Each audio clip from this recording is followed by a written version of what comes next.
Durham Cathedral, it took more than 4 decades to build and has stood for over 900 years. It has been the site of mass slaughter, reported miracles, and buried treasure. It was one of the first UNESCO heritage sites in Britain. It stands at 66 metres high, which at one point was the country's tallest building.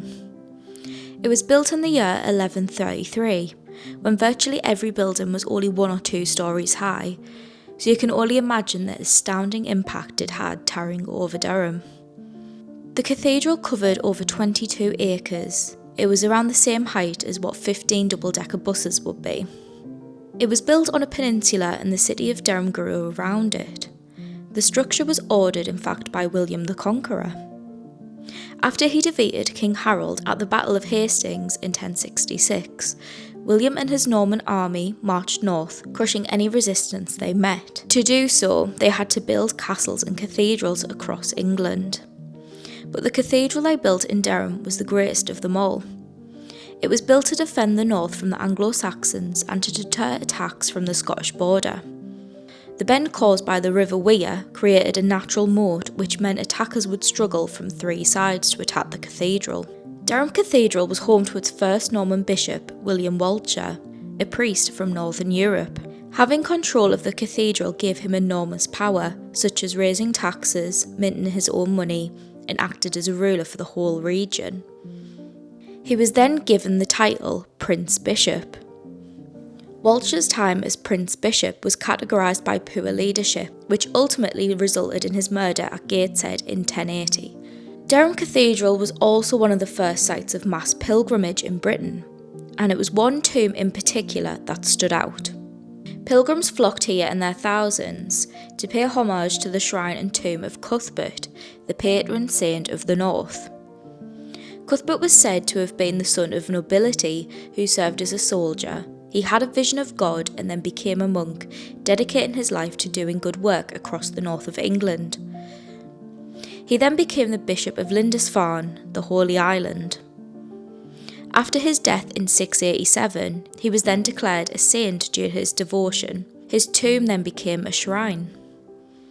Miracles have been reported at his grave, so many in fact, he then became known as the Wonder Worker of England. Fast forward around 100 years later and disaster struck. The English coast was attacked by fierce warriors from across the sea, the Vikings, and the riches of Lindisfarne were in their sights. Fearing for their lives, the monks fled Holy Island with their most valuable possessions, including Cuthbert's body. The monks then, on the mainland, searched for safety away from both the Vikings and the Scots. Legend has it that one day the monks, along with their cart carrying Cuthbert's body, got stuck, and the monks saw this as a sign from God that this is where Cuthbert should be buried. At this time, the cart got stuck near a location called Dunholm, and soon it became a magnet for pilgrims eager to witness Cuthbert's miracles. It was these pilgrims that attracted William the Conqueror to build his cathedral there. He believed that the pilgrims would create a valuable income for his cathedral, and they provided so much income that the cathedral had to actually get a huge extension. This therefore made the Durham's Prince Bishops very wealthy men. An example of this was that the Prince Bishop's throne was actually a whole inch higher than the Pope's in the Vatican City. Bishop Thomas Hatfield, who commissioned this throne, actually sent his men to Rome to measure the Pope's to make sure that the Prince Bishop's throne was higher. Things, however, were about to take a turn for the worst in the 16th century, when Britain's most infamous king rose to power, Henry VIII. In 1533, Henry wanted to annul his marriage to his long-term wife, Catherine of Aragon, for her lady-in-waiting, Anne Boleyn. The Catholic Church would not allow this, so Henry took matters into his own hands, trying to strip the Catholic Church of their power. This was known as the Reformation. He declared himself the supreme head of the Church of England, imprisoned anyone who did not escape his authority, and closed the monasteries down. But his main aim was to get his hands on the Church's wealth, and Durham was one of the richest cathedrals in the country. Henry heard that Cuthbert's tomb was laid with precious metals and stones, so he sent 3 commissioners and a goldsmith to strip it. What happened next only enhanced Cuthbert's name, known as a miracle worker. When the commissioners opened the tomb, they discovered that Cuthbert's body was completely intact, over 900 years after his death. Henry's men saw this as a sign from God. They reported back to Henry, and even Henry was convinced, allowing the Durham monks to stay at their cathedral and rebury their saint.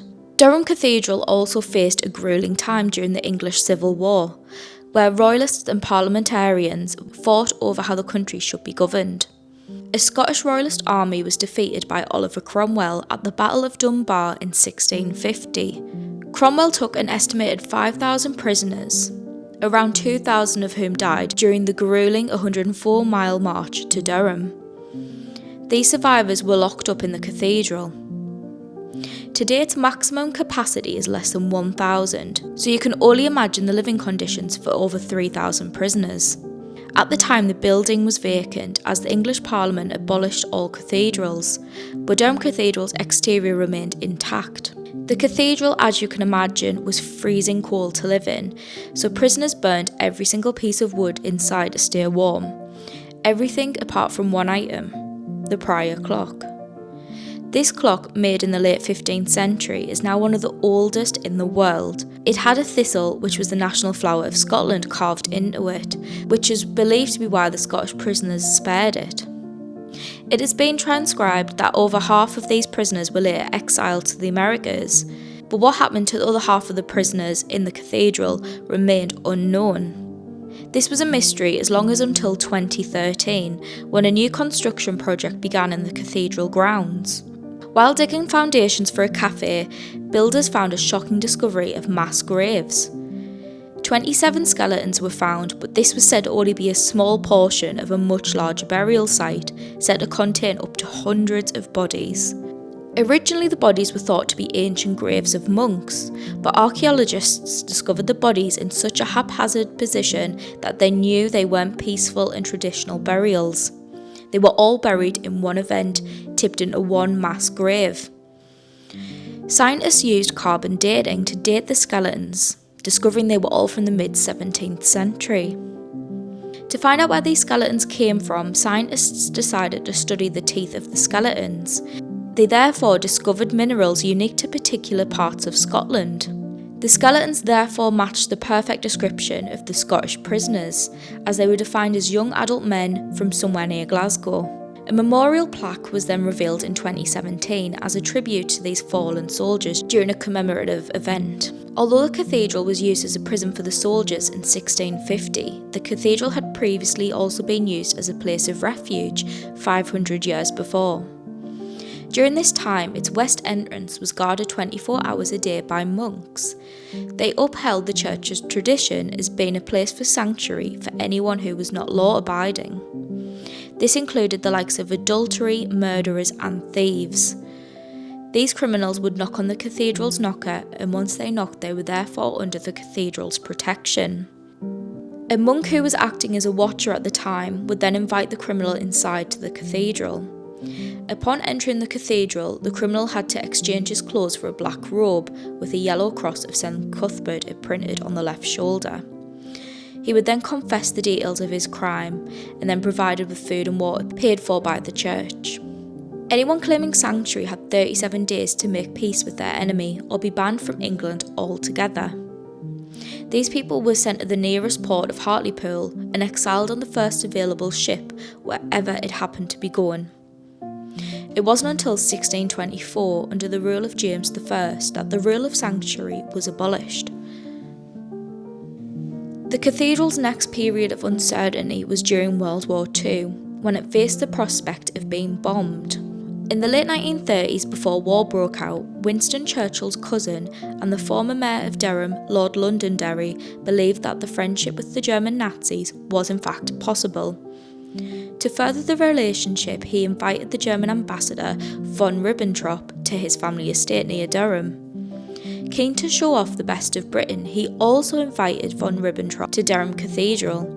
During a service, the organ player began playing a hymn that's first opening bars sounded like the German national anthem. Von Ribbentrop then raised his right arm, fearing that he was going to give the Nazi salute and shout Heil Hitler. Londonderry forcibly restrained him, which caused embarrassment all around, and therefore von Ribbentrop had to leave Durham immediately. 6 years later, the war was in full swing and the Nazis were out for revenge after Britain destroyed the German city of Lübeck. Hitler ordered the Luftwaffes an attack of places of cultural significance in Britain, and Durham Cathedral was specifically on their hit list. On the 1st of May 1942, 38 German bombers made their way up the northeast coast. Just after 3 am on a clear, bright, moonlit night, watchmen saw them closing in. But right at a critical moment, a great fog rose and appeared shrouding the cathedral from view. The bombers still dropped their bombs, but missed, dropping their bombs on the abandoned priory of Finchale instead. For many, St. Cuthbert worked his miracles once again that night, protecting the cathedral. In the 21st century, Durham Cathedral is greatly known now as being a filming location to some of cinema's biggest blockbusters. The most famous being the beautiful buildings of the cloisters, which were featured in the scenes from Harry Potter. Famous scenes were filmed around a small square green called the Cloister Garth. These formed the priory buildings where the monks would have once lived. Durham Cathedral's tourism industry relies mainly on Potter enthusiasts since 2001, which draws in tourists from around the globe. Do you recognise these scenes from Harry Potter filmed here?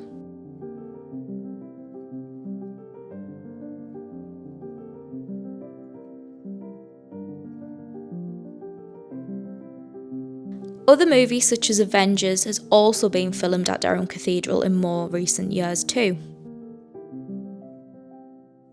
It is clear that Durham Cathedral has some of the richest history in not just our local area but the whole of England, and it is truly a miracle to still be standing today in such a pristine condition. What North East history video would you like to hear next? Please let us know in the comments below, and don't forget to subscribe and ring the notification bell for more new video alerts.